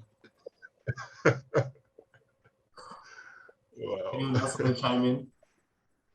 I mean, I think Martin's point was fair and valid. Like, okay, I think he addressed both sides of it, and I think there is, as a female, I think I would agree that there should be ownership of men, like if they want to give compliments or paying their attention in a more respectful way, and then women would be more open to receiving them. So yeah, I think that's a valid point on both sides. So what would you change from, if you hate about guys, that you want to change? that never came to mind, but that is one thing. The catcalling, the unnecessary, that it doesn't, like, there's nothing wrong with, a man and a woman should be able to pay a respectful compliment and go on about the bit. Like, what's wrong with it? It's like those interactions shouldn't be filled with such anxiety as they are these days, whether it's online or. So yeah, I mean, but for me, I knew I said I couldn't think of anything, but when you asked the question before, the first thing came to my mind was maybe like men being in touch with their emotions a bit more and being able to communicate, express them, and just being in touch with them. That I didn't want to think too deep. I couldn't think too deep about it, but that's just one thing that. I'm sorry. Can I just say, Alfred's reactions to this is killing me. I can tell he's so uncomfortable. I know. I'm sorry. I get what you're saying. I get what you're saying in terms of if men could. No. If in an alternate universe, because we're being hypothetical here. We're not saying, we should let it be this way. We're being hypothetical in this conversation. So Okay. Yeah, it's not directed at one male or anything. Or please don't get I my mean- relations wrong, because you know why I'm thinking that, because I'm thinking in context is that if we had to bring that and bring it here in this realm, Earth 3, what's 616? So yeah, Earth 616. so we'd be like, wow, if that were to happen, it'd be crazy. But especially with the rate of things happening, you know, with women saying that, and this is why I say this like respectfully. I say with women wanting men to be more emotional in their feelings and projecting that out, it does kind of, you know, I look at that in that facial expression, because it kind of come back to bite us, especially when we give that out there. So sometimes we have to be in a position where we have to like literally withhold those type of things and be very calculated on how we share that. So, you know, it's not like, you know, I'm saying, don't do it. If you want to, if any guy wants to do that, do that. But it just needs a lot of calculation and thought before you are able to express how you feel, because sometimes it can be weaponized and used against you. So I don't know in later years, but I'm just saying that in a hypothetical sense. But in a alternate universe, if that worked. I mean, like, I feel like I get what you're saying. Yeah. But I don't just mean in the sense of a romantic relationship. I mean for the sake of themselves as well. So that's what I mean. I'm not overthinking this thing. I mean just in generally, you know, like for anyone, even it goes to everyone. But yeah, don't be so emotionally constipated and then you find me. Oh yeah, no, you shouldn't hold all in, otherwise explosions happen. You know. Yeah. So yeah. Dubai style. Anyway, Dubai. But yeah, so without overthinking it too much or getting too technical about where's, how's, and ifs, I just mean in general, for the sake of your own self, even before even the context of a relationship. Okay. Yeah, no, I agree with her. And then, yeah. I understand. I was like, emotionally constipated. I mean, men in certain parts of the world are quite emotionally constipated, I would say. True. Yeah, more than others, you know. It is obviously, it varies across cultures and whatever, and obviously individuals, but yeah, that's just in general. Yeah, my experience this side of the pond. Yeah. Okay, I wanted to ask Alfred and Chloe. Yeah, no, I took my laxative, my emotional laxative, and came out. Gross, but okay. Yeah. Outside of the relationship context too, as she mentioned. And in order to have insurance for myself, as Fonzo was saying, as it can bite you in the ass, I personally further go ahead and still react as I should if it does get used against me. So if I'm emotionally vulnerable with someone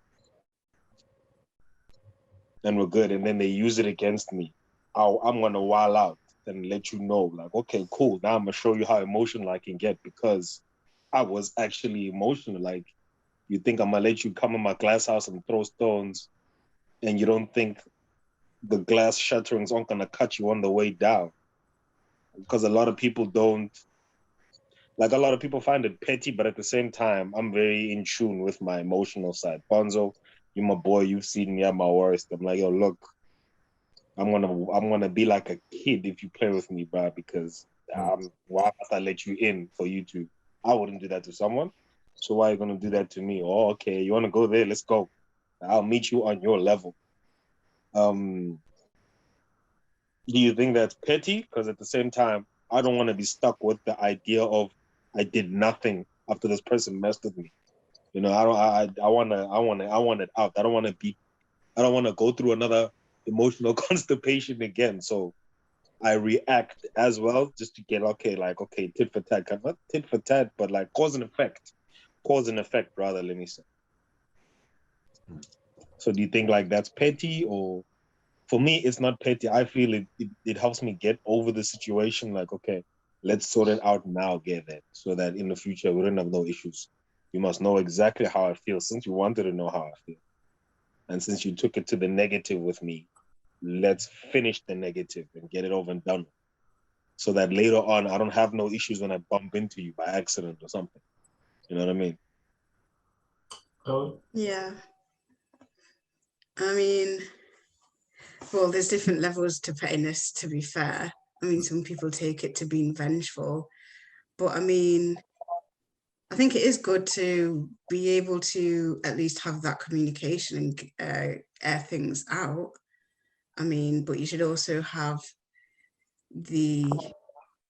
sometimes it's not emotionally intelligent to need to have closure also, like, you know, especially as women and like even people in general these days, we have this thing like we address having closure of the relationship. Sometimes it's more emotionally mature or healthy to recognize where a situation does not need conversation to have closure, you know, so depends on the scenario really.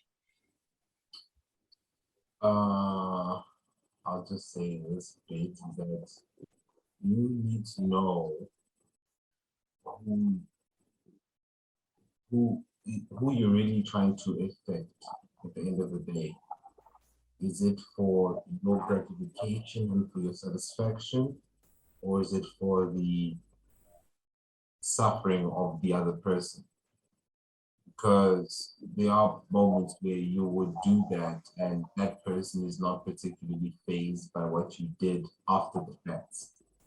And it will continue to press you more to look into it, as opposed to when you are looking for your peace of mind and you're looking for your position of where you're at as an individual, as a human being.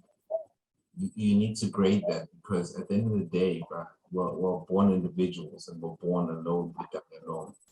And how we program ourselves to what matters to the other person, it's irrelevant at the end of the day. Yes, it might give you that bit of satisfaction, but it's only for a moment, as opposed to when it comes to a long line or long years of progression. I don't know, that's just how I see it, because when you are fixated on that individual and that individual doesn't budge, it just presses you more, it just frustrates you more. It's rigorous, it's like friction.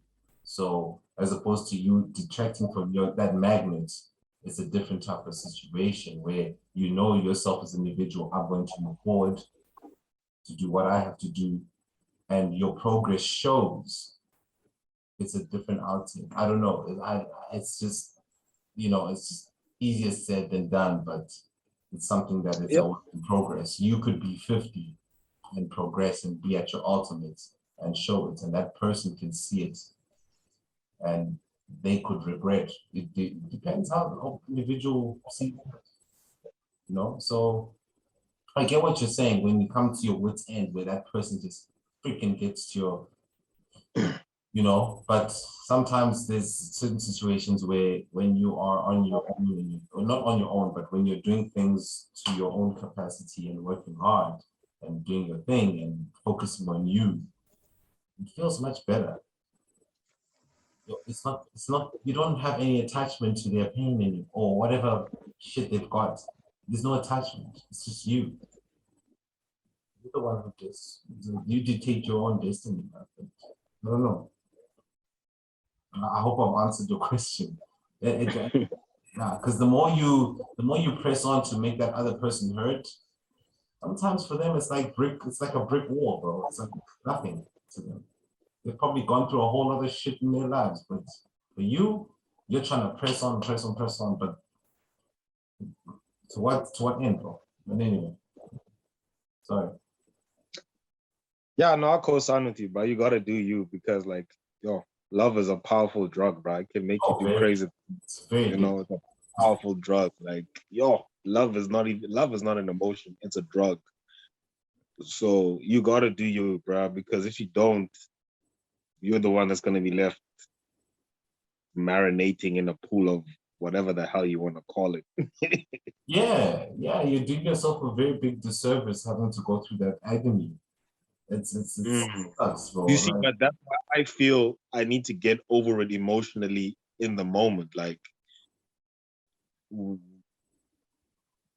Chloe did say, you know, there's levels to pettiness. There's levels. And the closure thing, I definitely co-sign. Like, yo, I was done horrifically wrong by my exes. But because I knew within myself, like, you know, this person, I'm not gonna be, I wasn't thinking out of love. I was like, hey, but bruh, humans. And then, you know what, fine, I don't need closure. You can actually bounce. Because a normal human, even as normal as she is, like that person clearly hasn't dealt with stuff of their own for them to be okay with doing that to somebody else for that long. Exactly. So what burden do you have to them? You have no burden or actual attachment to them if they're still that way. You have no attachment. That's their problem. That's their problem. So that's their problem. And you gotta have your self-respect by letting, again, like Chloe said, let that emotion out, because the more we understand our emotions as guys, the better we'll be able to get on with it. Like I've noticed, I won't say I've noticed or believe, or I've seen, experimented, overseen, like women, you know, they can deal, even though it's traumatic, they can deal and they move on. Next guy, hey, till us guys, we sit there, till each other, we cry, we get dissolved, bro. We dissolve into nothing, and then